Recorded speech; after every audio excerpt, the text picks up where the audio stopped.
Today, I'm going to take you through the what3words WordPress address field plugin and how you can add it to your site.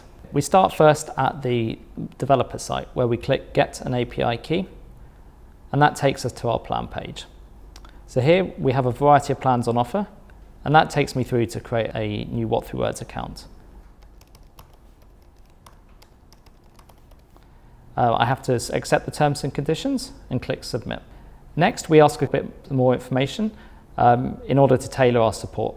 So first I add my company name and the industry I'm going to select as e-commerce and click Continue. Next, I need to create an API key. I click Generate API Key. I'm going to copy that key because I'm going to need that later. And now I'm going to swap over to the WordPress dashboard. So the first thing I need to do to install the plugin is click on the Plugins tab, and that shows me my installed plugins, and I just need to click Add New. So here I need to search for what3words, and that shows me our plugin.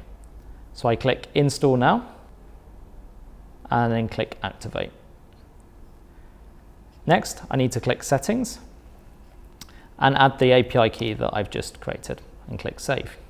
And that means that the plugin can now call the what3words API and display suggestions to the user. So I click Save, and that means that now the field's on my site and it's all up and running.